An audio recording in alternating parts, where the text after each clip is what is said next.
This conference will now be recorded. Okay, so tonight's speakers are John Allsop and David Maxwell from Van L. John is the engineering director for Van L's rail division, and he's responsible for the day-to-day delivery of projects across the UK, giving support to both site and the design teams from a technical perspective. And in addition, John leads the research and development, including work currently being undertaken as a collaboration between Nottingham Trent University and Innovate UK to improve the TBS system. David, he's the face of Van L's rail division for north of the border and responsible for all client interfaces and lead generation with respect to Van L's rail delivery in Scotland. David also has a liaison role with Van L's other divisions, and he classes himself as a go-between sometimes and distributor of inquiries and information between all the parties of those divisions. So John and David's paper tonight is titled Trackbed Stabilisation, and I'll now pass you over to, I think it's John, who's going to share his screen, and if you guys are okay, just begin. Thanks a lot. Thank you.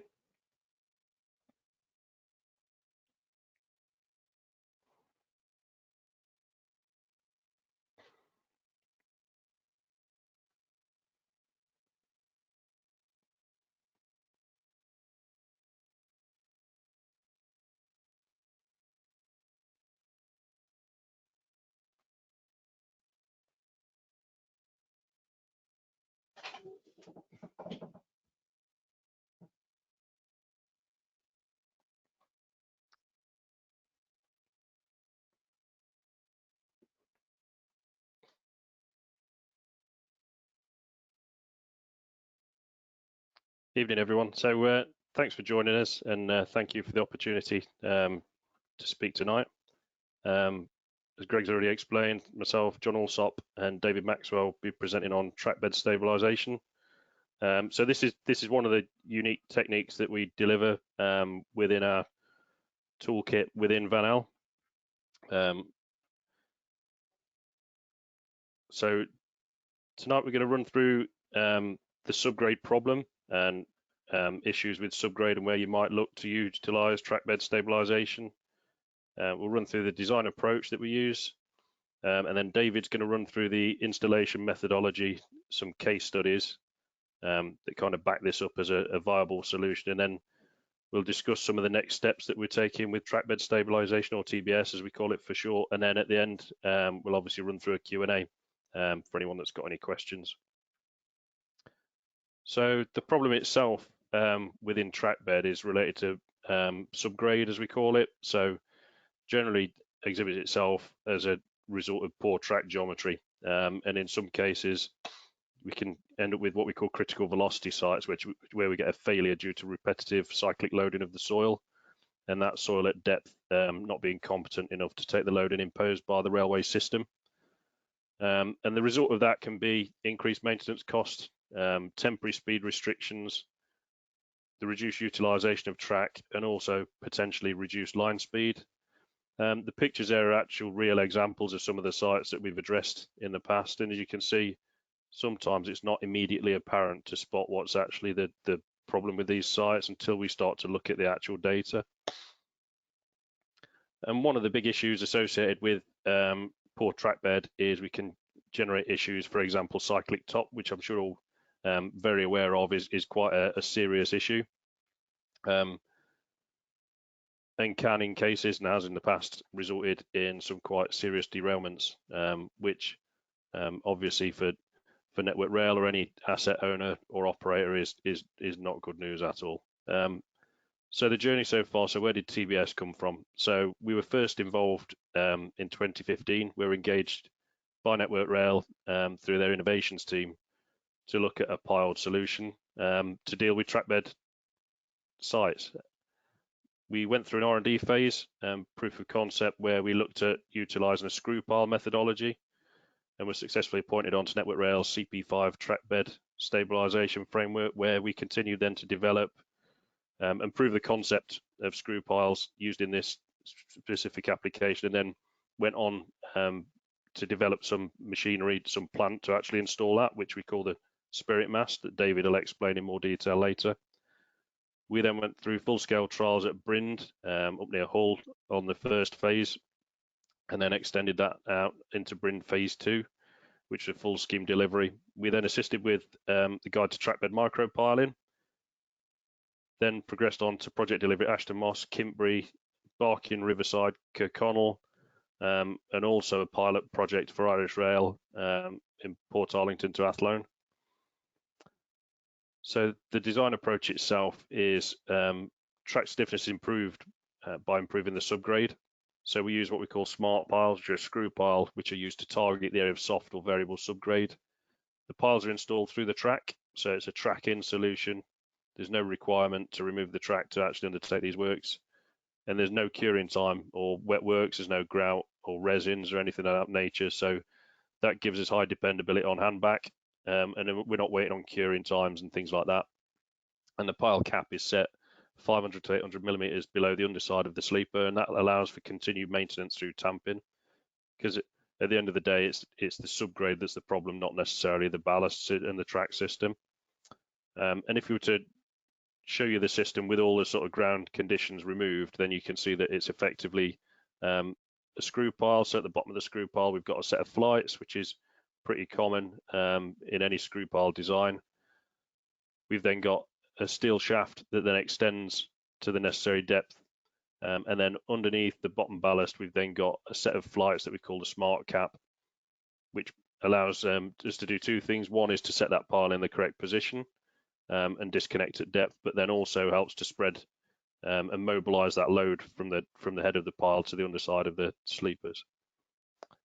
So if we were to put that onto a finite element model, you can see there that there's the truck in that case is going along the track, it's loading the sleepers and the ballast, and then the load is then transferred through the piles through the weak soil to a more competent soil at depth. And what we rely on for this to work is a concept that we call ballast arching or soil arching, which is where that load from the sleeper is then mobilized through the ballast down onto the cap of the piles, and you can see that through the heat map from FEA there. And in general terms, depending on what depth we set the piles relative to the sleepers, we generally get between a 50 and 60% improvement compared to a non-piled solution. For those that haven't seen it before, this is available on the PWI website. The link's there, which is a guide to trackbed micropiling pulled together by Peter Musgrave, Liam Jackson, Mohammed Webby, et al. And it's quite an interesting read for those involved in these sort of projects. So one of the case studies that we picked on is one that we did with Irish Rail. So Irish Rail have got a particular challenge within their network, which is Dublin to Galway journey times are longer by train than by car. And the general reason for that is poor track quality. So in the case of Irish Rail, improved track stiffness over peat bogs equals increased line speed, and then obviously reduce CO2 emissions. So that's a big driver, really. And the EU are quite keen to push that agenda. So within Ireland, for those that aren't aware, there's quite a significant issue with bog formation. So there's blanket and raised bogs, so two different types. And if we were to superimpose the Irish Rail network onto the bog layout, you can then effectively see that despite the best efforts of previous generations of engineers trying to avoid peat bogs, the inevitable point comes where the network did have to cross those, and that's generally where Irish Rail see their trackbed issues. So the pilot project picked on one of these bog sites on the Athlone branch, which is midway between Dublin and Galway. There's approximately a 4-metre embankment through the section, and we took a 100-metre planned trial area to implement the system. The maintenance tamping records kindly provided by Irish Rail actually indicate they're slightly different to Network Rail's tamping records, but you can see time up the left-hand side and then each of the maintenance tamps that they've done. So you can see that there are constant issues with this particular site where they've gone back and successively tamped and done ballast drops to try and correct the track geometry due to this settlement as a result of the peat. But then from a track perspective, obviously camera footage provided by Irish Rail, you can see that like many of these trackbed sites, they're not immediately easy to spot. There's nothing that would be a standout issue to actually look at the track until we actually dial into the numbers. So the next stage was ground investigation and design. So the desktop exercise basically indicates that you've got quite a considerable peat bog, which is well known. But then to actually infer a design, we obviously need some more information over and above that. So one of the interesting ideas that Irish Rail actually put together was to use GPR, so ground penetrating radar, that had actually been done through this section. And the interesting point with this is if you look at the top 3 traces, which are left, centre and right profile for the track, you can actually see where the ballast depth has increased. Because of the soft subgrade below, they're actually losing ballast down into that subgrade. So that's an indicator really that we can use for scoping trackbed sites of this particular nature, is that ballast depth. So what we did then was, on top of that GPR data, undertook some window sampling and probe works, which, to make sense of those, you can see through depth that you've got a circa, in this case, 3 metre high railway embankment. You've then got a layer of peat, in this case 2.5 to 3 metres, and then into sands and gravels below that. So the design for us essentially is to span from this railway embankment through the peat layer and into this dense sand and gravel material at the toe of the pile. And we basically pull that information together in a series of borehole plots, and what we can do from that is then start to develop a ground model which shows us roughly what's going on from a ground perspective. One of the things that we find really useful is to undertake pile testing, so actually physically to go to site, install one of these smart piles, and then we can use a pile driving analyzer through a rebound type system. So we strike the pile with a known drop weight. We can then use that to infer what the working load of that pile can be, and we can use that as well to calculate what an installation torque should be for that working load that we require. So when we install with the rig, as David will explain later, we actually monitor torque throughout that installation process as well. Other considerations, obviously, because we're working at quite considerable depths due to this depth of peat, was looking at the actual screw pile and undertaking a buckling analysis and making sure that any out of plane movement and tolerance wasn't an issue, and that the pile would sort of buckle or fold under load. And then we developed up a full design. In addition to the geotechnical side of things, we then also installed some track monitoring. As well as that, we put void meters on a section of the track. So we had a control section, a void metered section, which acts as quite a good comparator as to how that track bed is actually performing. For those that haven't seen, a digital void monitor, similar to a standard void monitor, but the information is then shared over a cloud-based system. It's fitted with a solar panel for power, and it's continuously recording as well. So it's quite a useful tool, and quite useful insofar as we don't actually physically have to get on track to read it. We can do that all remotely. And then I think David's going to carry on now with the pile installation process. So I'll just swap over. Yeah, many thanks, John, and thanks to everyone for having us this evening. I'm just going to share my screen now.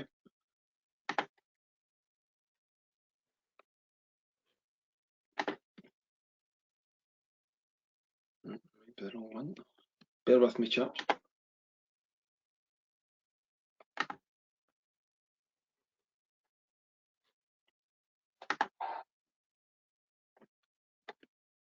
Okay, can everyone see? Can everyone see that Yeah, slide? Yeah. Okay, so let me just very quickly see if I can expand that. Hold on a second. Hit the present button, David, at the bottom. Yep. I'm just trying to go on there, John. My apologies.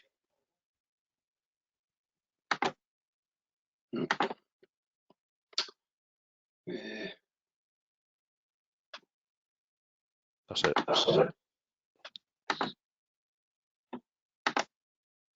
I'm pressing buttons furiously here. My apologies. If you go to the bottom bar, David. Hold on. Yep, I've got it now. Next to the Zoom thing. That's it. Yeah. I've got it now. Okay, sorry about that. Okay, as John was alluding to, the picture you're looking at is our standard RRV with the SPIRIT Mast attached as a standard attachment. This is used to actually install the flights that John was pertaining to earlier. Piles can be extended or withdrawn. The flexibility of the system is probably its biggest plus point, and the fact that if we get to a level where the torque meters are registering the fact that we've reached a depth that's suitable, we can withdraw and therefore make a judgment on that we've went far enough. So a very flexible system. Let me see, this is trying to just,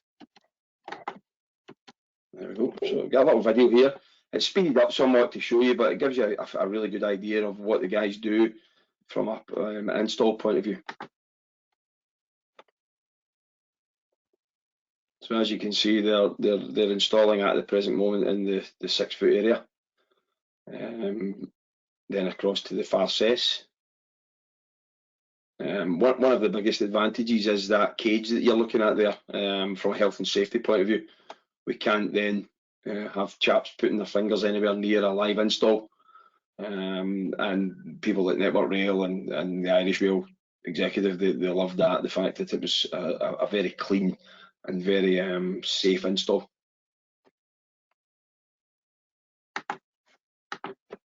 So moving on, some photographs there showing again the mast itself and some of our equipment bringing the sections to the particular work site, wherever that might be. All self-encompassing, and it's all Van L screw pile material on a standard trailer. There's nothing fancy there. From the access down to the particular work site, delivered very easily. Some of it, again, photographs from our yard or some of our factory. Again, giving you an idea of the galvanised sections, some augers, some flights, and some pallets of the material itself. So post-installation monitoring is undertaken pretty much as a standard, and it's never failed, I believe, John, to show some positive results with respect to where the track perhaps was, and the amount of tamping or maintenance that's required versus the data that's then produced. I think that particular graph is from our site at Kirkconnell, which we'll move on to in a second. Have I missed that out? My apologies. No, that's further on, David. That's fine. Okay, sorry. Okay, so the innovation side of things has been documented. Certain, as John touched on, the Innovate UK and the Nottingham Trent University tie-in. Published that, they've managed to publish articles, some written press with respect to the means of install and the innovation itself, and it's been certainly well received. So one of the jobs that I myself was overseeing was at Kirkconnell Embankment, down on the GSW line, just to the west of Kirkconnell Station.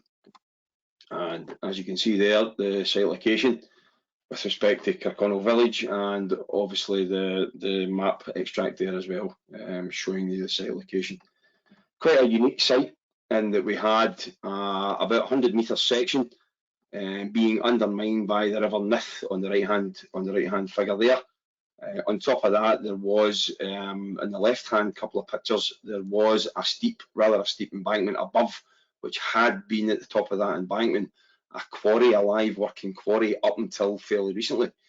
We suspect that there was some issues being imposed on the site by this top embankment, and the fact that water management above hadn't been perhaps dealt with on the demobbing of the quarry. So again, a pretty unique site, and one we attended with respect to trying to make improvements.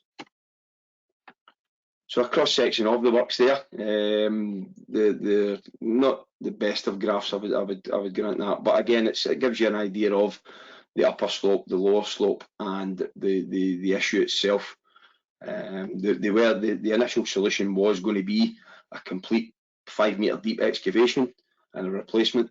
So that would involve a 12-day, or I think it was 12-day blockade with respect to a full in and out of the track and the subgrade below. I think from memory it was about 14,000 tonnes of material was supposed to be off track and subsequently put back. And upon our intervention being certainly less problematic for people, it was viewed as a positive that such works didn't have to be undertaken, with the obvious cost saving as well. So some of the long sections through what were the ground conditions. You've obviously got a cut and fill area with the alluvium and bedrock below, varying levels of this depending on where you were along the chainage. And again, we backed that up with some of our install data that got to the stable bedrock below. A couple other cross sections at particular chainages, giving you the same sort of idea, but basically we were looking to install our screw piles down to bedrock or something close to bedrock. So our TBS system is an example of that, is that we can and have installed through the sleeper cribs, through the 4 foot, through the 6 foot, and into the cess area adjacent to the sleeper cribs. We're able to do this on a normal rules of the route possession, which obviously avoids things like 54-hour blockades or 10-day blockades, whatever it might be. So it's a very easy drivable system, and something that we're very keen to promote with respect to ground failures and perhaps the constant dig out and replacement of sections of track that happen at the moment. Another couple of photographs and you can see some of the monitoring that was ongoing. A couple of our machines working and delivering piles to the site, excuse me, and then the chaps on site installing again within the sleeper cribs. One of the most important things to note is that there is constant monitoring of the install as well. The chap that you see with his back to you in the bottom right slide, he's actually actively monitoring the torque driving of this, and it's his records are then available to give people the idea that yes, you have reached a competent strata, and you're not pulling out too early, for instance, or you have the ability to certainly give that data to the final client. So the particular highlights at Kirkconnell, we completed our install around about 250 piles in 8 shifts, which gave us about an average install of 15 minutes per pile. We had about a 10-hour working window on each particular shifts.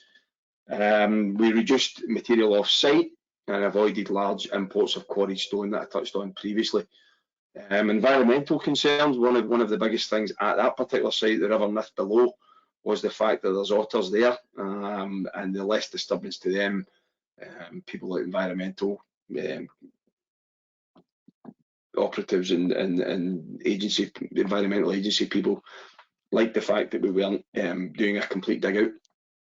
No HGV movements. There wasn't an obvious in or out to that particular site, and therefore the third party land access wasn't. We didn't have to have compulsory purchase orders or any of that movement. And another particular positive for it was no removal of the existing tracks. We were able to access using our standard RRV kit. There was no track removal, and we allowed other works to safely pass through or liaised with other works during our install. We perhaps come off a bit early to allow an engineer to train through, or vice versa. John, I think you're going to take back over again to talk about Ashton Moss, am I right? Yeah, that's fine. Yeah. So Ashton Moss was a slightly different scenario to Kirkconnell.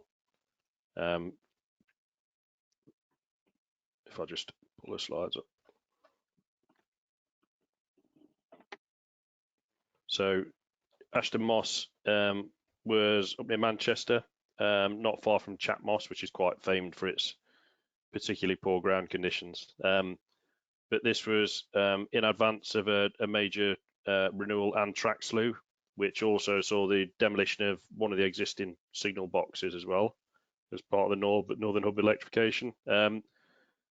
So the reason trackbed stabilisation was chosen was because you got variable subgrade. In some areas were particularly stiff and other areas were particularly weak, and also foundations for buildings, etc. So it was chosen to pilot in advance of the works. The only issue there being, as David's already explained, normally setting out is relative to the current track position. Obviously, because this is a renewal and an enhancement as well, as you can see with the revised track layout, a lot of the pile positions were not relative to the existing track, so setting out was more of a challenge.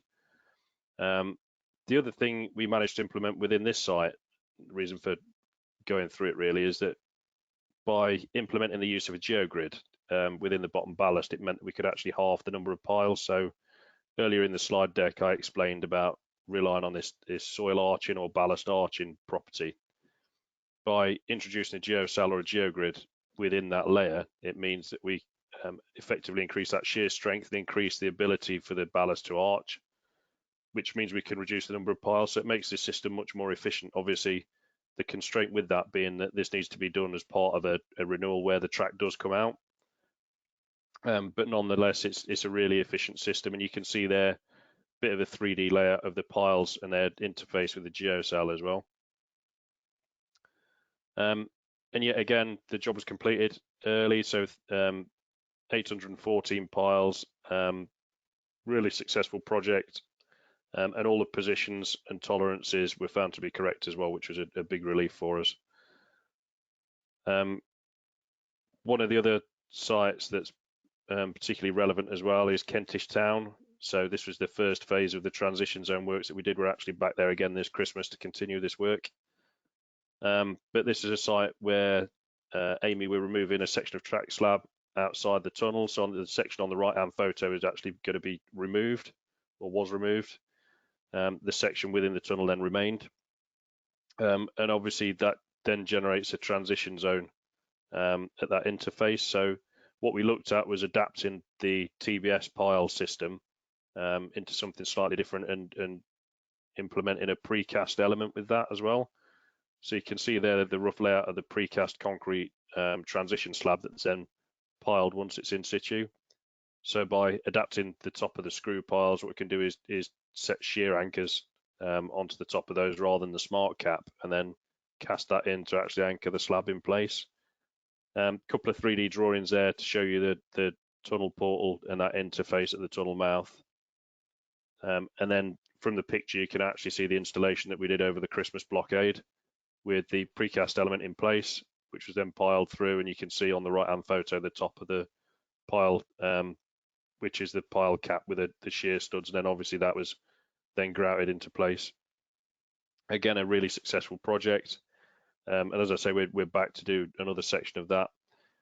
A longer-term case study that we've always monitored is a site called Brind. So this was the first site that we did for Network Rail, and what we've continued to do is monitor that site ever since. So Brind was pretty similar to the standard sites that we do. So plain line section of track over a small 2 to 3 meter embankment that had suffered a cant deficiency and poor track quality due to this subgrade settlement below the embankment.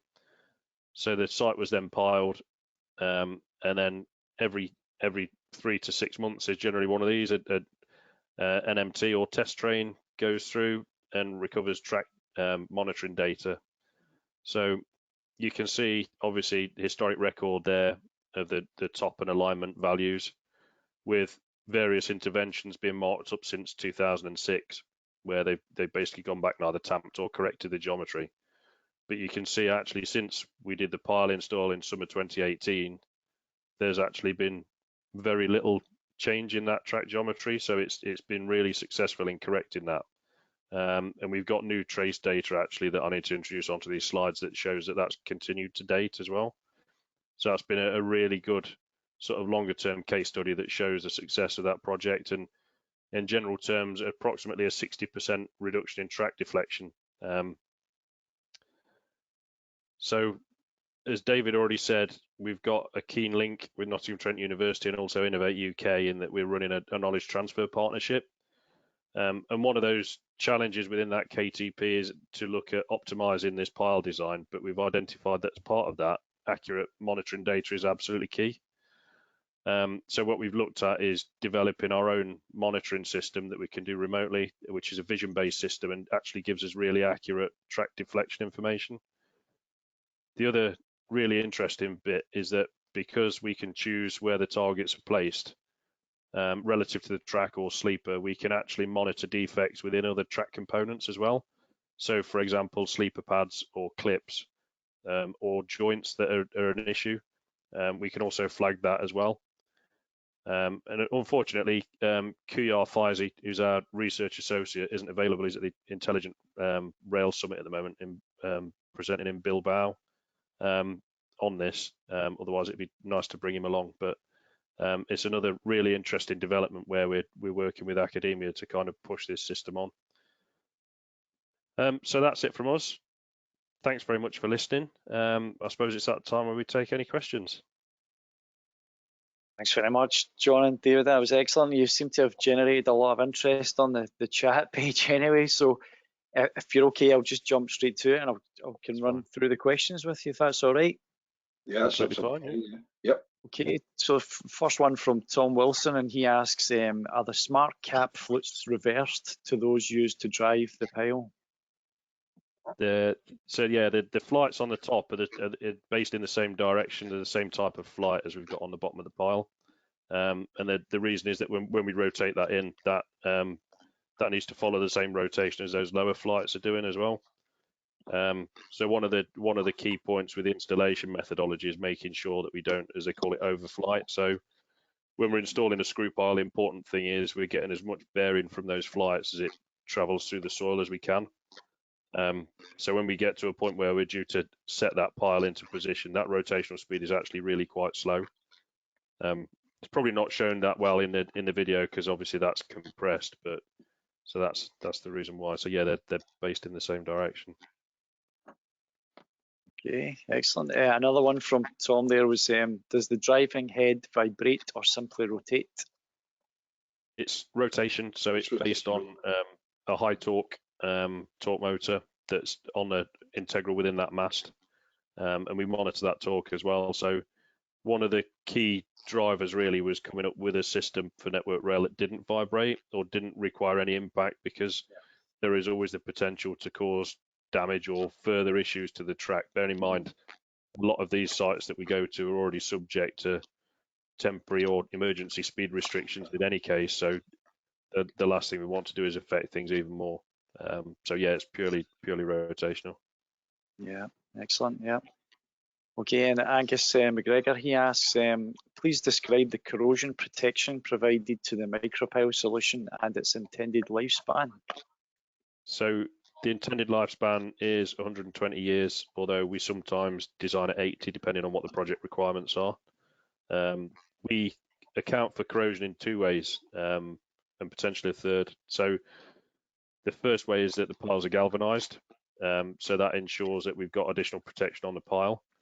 The second way is that we actually account for a loss of section through corrosion, which is in accordance with Eurocode 7. So we assume that we're going to lose a small amount of the steel from the pile itself over time, and implement that within the design. So when we do buckling and strength checks, that's accounted for there.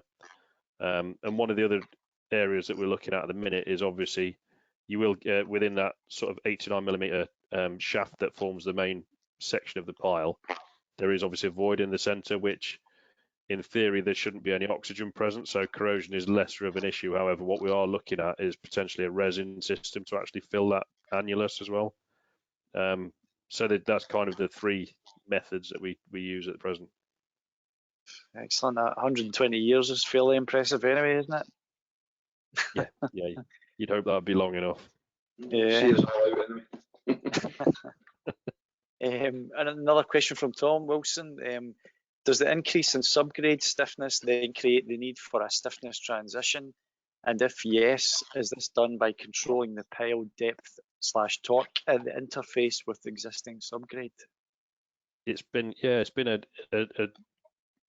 a sort of a topic of much discussion over the years. So theoretically, if we were to go and remediate a trackbed site where we've got a subgrade failure, we'd like to obviously continue the piles into where we've got stiff competent material, which would then take away that issue around a transition. However, the reality is that sometimes budget constraints, etc., or other structures mean that we're not always able to do that. So what we generally do is then space the position of the piles out and record that, so that, like Brind, for example, we went and did the phase 1 project and then continued with phase 2.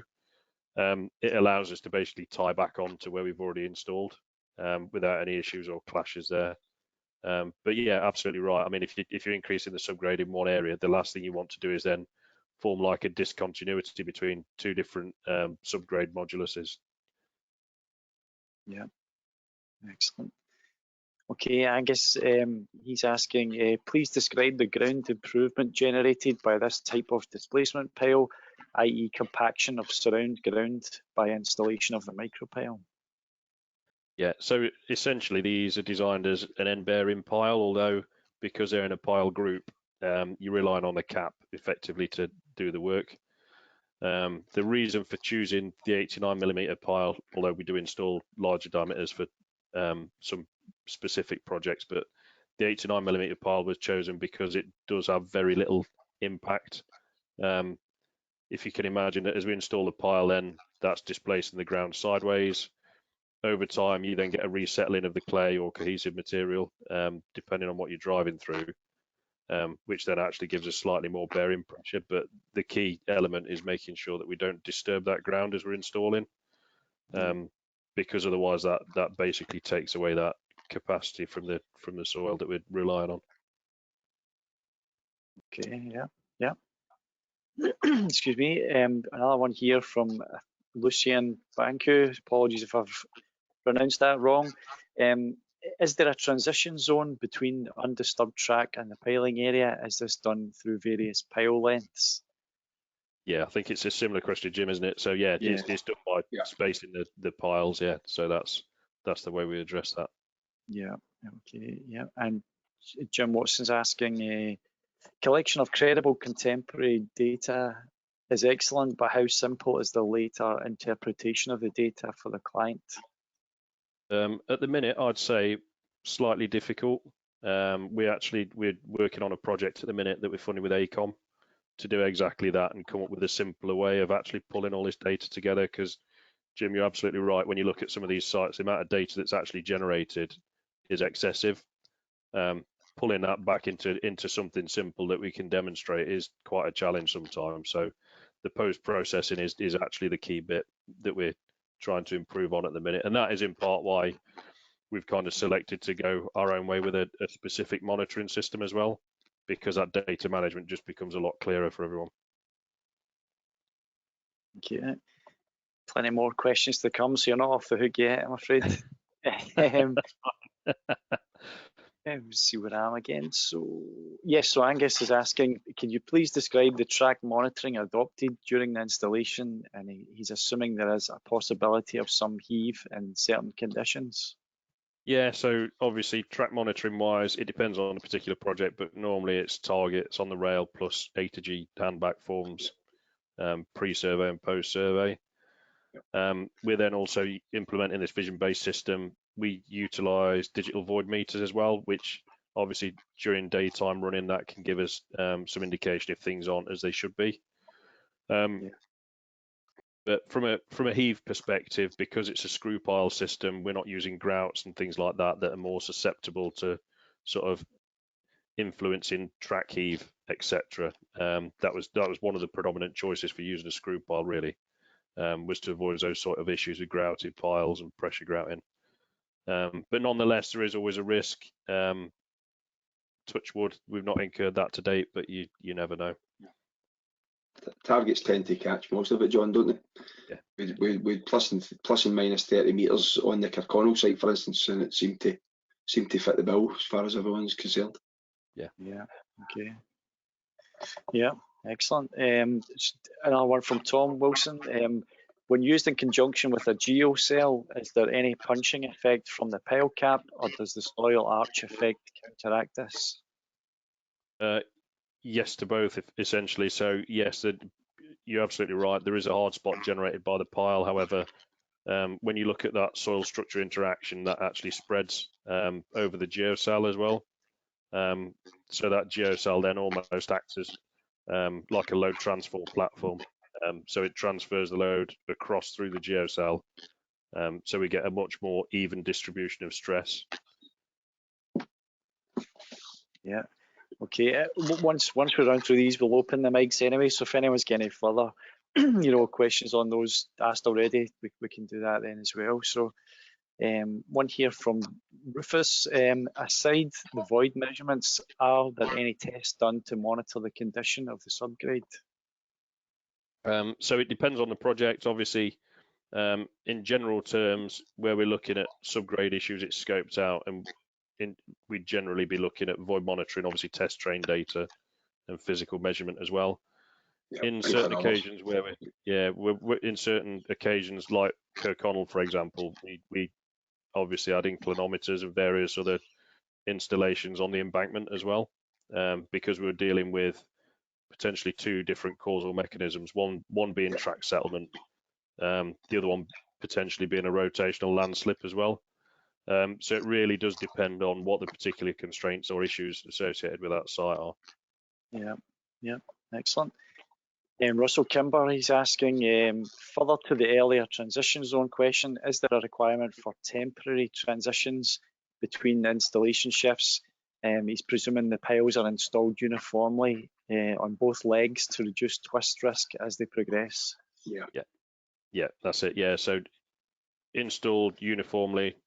We don't generally do temporary transitions. However, we're normally operating under a temporary speed anyway. So it's less of a risk because obviously we're dealing with a site that's not fit for running traffic at line speed in any case. But we'd always want a TSR in place while we were actually doing that work. Yeah, makes sense.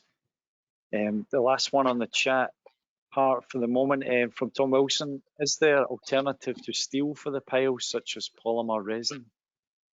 Yeah, so there's been a bit of work done in the past looking at a resin pile which uses track ballast, which I think there's still some R&D going on into that. We're looking at different types over different to steel, for example, carbon fiber and various other and GRP for the actual pile stems as well. So yeah, I guess there will be at some point an alternative to steel, which we need to kind of push on and find. Yeah. Thanks very much. I'm just going to say to anyone, continue if you want to put a question on the chat. I'll catch you there. But I think what we might do now is just open up the mics and just let anyone ask a question freely, and hopefully I'll manage to do that. I've hit unmute all, but it doesn't seem to have worked. Bear with me. Let me see if can you hear me, Greg? I can, yes. Yeah, so once you've unmuted all, I think everybody has the choice to unmute themselves. There's a little circle with a microphone crossed out in red. Click on that, it'll go green and you can talk. Yeah, it might be better just for people to do that because it's definitely not happening for me. I'm hitting it unmute all and it's just not happening. Oh, it's a two-stage process, Greg. So you unmute all and then the individual unmutes himself. Right, okay, as well as, yes, got you. Yeah, so it's two-stage. Thank you. I did have another question, but I've lost it in amongst the questions I've written. so sorry about the number of questions, but like everything else, when it's explained to you, you're thinking, how does that work? How, where does it, how does that fit? It was probably a question on cost, and I'm looking at the number of piles you were installing over an area and thinking, that's a lot of steel going in the ground, and that's a lot of time and effort to put that in there. Yeah. I guess there was a cost-benefit analysis somewhere along the line where somebody says this is worth it. Yep. There is. I can maybe take that one, John, if that's okay. Yeah, this is the one site that I've concentrated on certainly was the Kirkconnell site, and there was a cost-based analysis done post event, and the intervention that we did was approximately 10% of the overall project budget. The 100-metre section was subject to a full dig out and replacement, which would have cost, we reckon, upwards of 5 million. And I think the overall bill that we then gave was certainly under $500,000. So we'd look at about a 90% cost saving for that particular intervention, if that gives you some idea. It's certainly very impressive figures. And I guess when you think about, as you showed in the Irish bog situation, the continual tampering every other week to try and keep the top in that piece of track across the bog must have been costing an absolute fortune, and certainly playing havoc with the tamper planners program. Yeah, absolutely. Exactly. Yeah, but it's like you're absolutely right, and it's like with any sort of technique, there are certain areas where it really works and stacks up, and others where it perhaps doesn't. But yeah, absolutely, and it's obviously, you know, part of that initial scoping is whether it's the right solution or not. So yeah. And the reason I was asking the questions about stiffness, and others were asking about stiffness and stiffness transition, I just had this idea in my head that if you were doing a pile every other bay, then maybe when you get to the end of the softer area, it'd be a pile every 3 bays, and then eventually a pile every 5 bays, and so on, and then no piles, just to have a lead in to avoid that hard spot from soft to hard. Yeah, absolutely. Transition can be dealt with in several ways, but yeah, you're right. You can pull back on the number of piles. We can also pull back on the depth. One of the particular instances we've come across was rock seams then becoming apparent at a shallower level to what we had previously. So, for instance, we might have an 8-metre pile at one end going down to a 4-metre pile at the other, and the transition takes care of itself then, really. It's recorded as per the torque install, and the data can be presented. I remember what my other question was. My other question was to do with the penning layer. Sometimes, and I know it might not show up in your GPR, large flat boulders were placed at subgrade level in the old railway, and they're a bugger when you dig them up. And I was thinking they'd be an absolute bugger for your pile rig striking across the flat top of one of these to refusal. You ever come across that? we've come across similar shallow refusals, as David said. Kirkconnell was a particularly challenging site. I think it's like with everything. Obviously, GPR only gives you part of a picture. Obviously, boreholes and window samples are another we rely on quite considerably. But then, obviously, you know, depending on what you're faced with, perhaps, you know, those sort of applications, screw piles aren't exactly the best. So there are other solutions we look at then, maybe sort of a self-drilled system or something like that. So yeah, there are other methods of dealing with it. It was a question to do with the flutes on the pile itself. Are they welded on? And have you ever lost a flute because you've struck something? We've not. Yeah. So they're designed and obviously built to British standards, so that the flights themselves are pressed, and they have to be pressed in a certain way. So it's quite a specific process. So when they press a screw pile flight, it's designed so that if you can imagine, you draw a sort of 90-degree angle from the stem of the pile, it should be flat across that flight. You see some cheaper imports that are bought in that sometimes don't use that, where they use a standard press to kind of form that flight, and that will give a weakness. But obviously, from a weld standards perspective and everything else, we've never lost a flight off a screw pile, because that weld should, in theory, be stronger than the parent material anyway.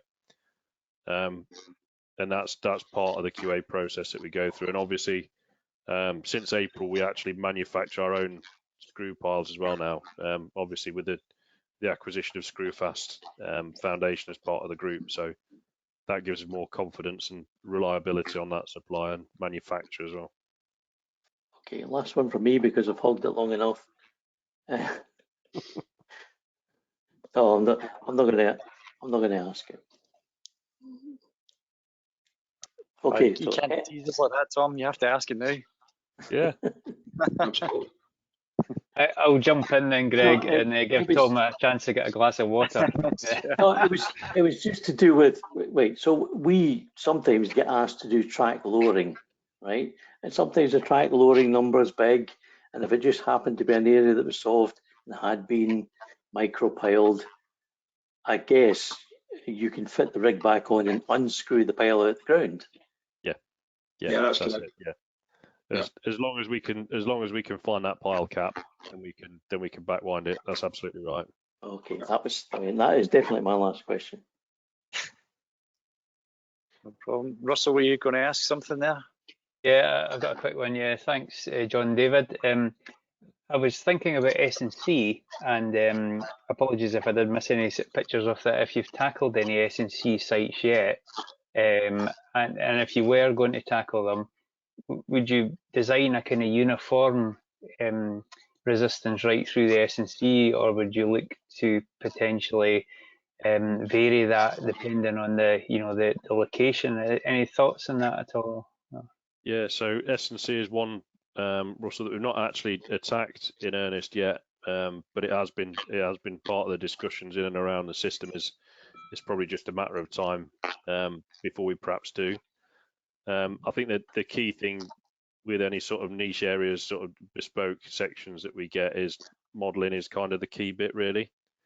So we invest quite a bit in sort of front end in sort of modelling technology with finite element analysis to make sure that what we're doing actually works best for the track system. So I guess, yeah, it'd be subject to sort of what the ground conditions and S&C layouts were on the particular site. Sure, thank you. And just a sort of slight bolt on to that, jointed track, again, kind of, pretty unique for its high impact loads at the joints, and in the continuous section is slightly different. Have you ever tackled any jointed track yet at all, or has it been mainly CWR? It's mainly been CWR, which I'm guessing probably sort of reflects back on sort of the cost benefit, because it's mainly sort of plain line, sort of main line sections that we've been dealing with. You're right. I think there are different challenges around obviously jointed track as well, and that's something we've actually looked at with the monitoring system that we're developing as well, is being able to monitor rail joints as well as part of that. Okay. Brilliant. Thanks very much, John. David, thanks. Can I jump in? It's Jim Watson. And basically follow on what Tom was asking about there. In the case of track lowering on a site that's had the micropiles, you have said, yeah, we can unscrew them. But would it also be feasible, if you're going into a site of that nature, that you actually screw them down a bit further? Yes, is the answer to that one. Yeah, So yeah, absolutely. so in the top of the smart cap, we have a connection for a drive bar, as we call it. So as long as we can, in theory, get that drive bar back in, we can redrive that pile. However, the only point I'd say to redriving the piles is that if they're driven to kind of a practical rig refusal anyway, what we would probably need to do is pull that pile back and shorten it, because you might struggle to advance the pile beyond that level that it's already attained. But it's completely doable. And in fact, screw piles were initially sort of developed for perhaps more temporary installations as well. So Screwfast have actually just been back to the Olympic sites to go and decommission some of the stadia, some of the grandstands over there, because they were all put on screw piles and they basically get reused. So they put the screw piles in for the foundations for the grandstands before major events. Once they're kind of done with, the grandstand goes away and the screw piles are then taken back out and go with it onto the next site. So Thank you, John. thank you. Excuse me, any further questions either on the mics or on the chat page from anyone at all?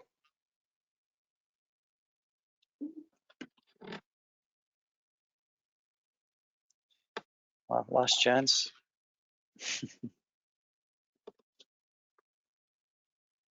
Okay, if there's no further questions, I'll just pass you over to Tom Wilson, who's going to give the vote of thanks. Over to you, Tom. Thanks, Craig. And thanks to John and David for a really good insight into their system of track bed stabilisation.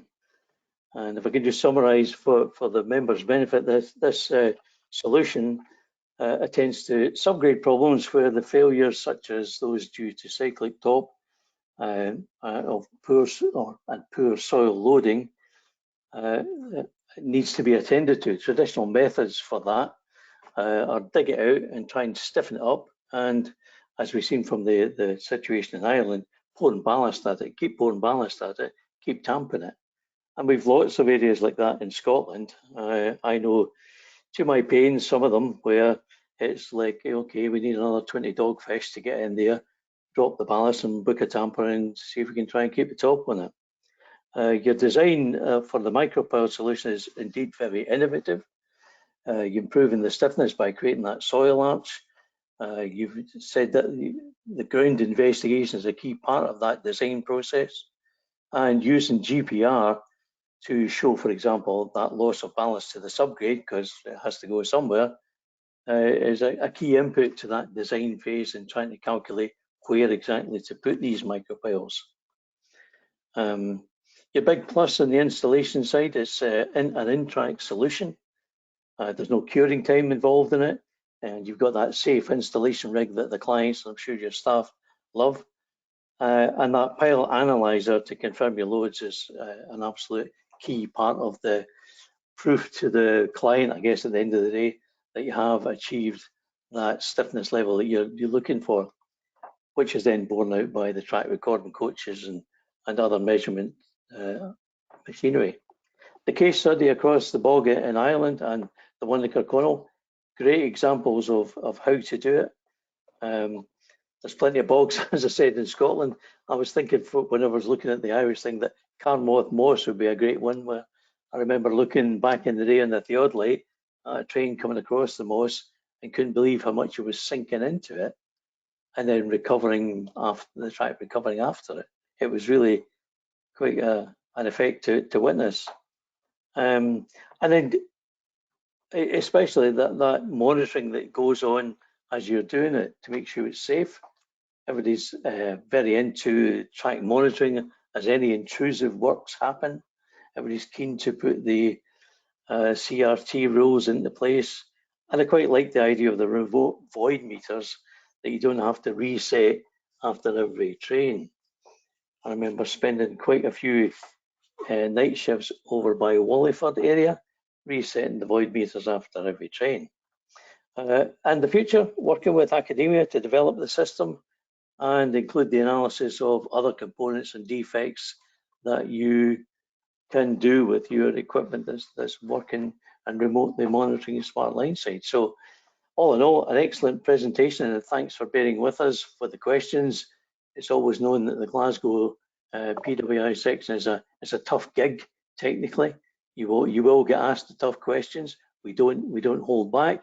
And I'd like for the rest of the members to join me in the traditional manner with a round of applause for our presenters. John and David, thank you. Thank you.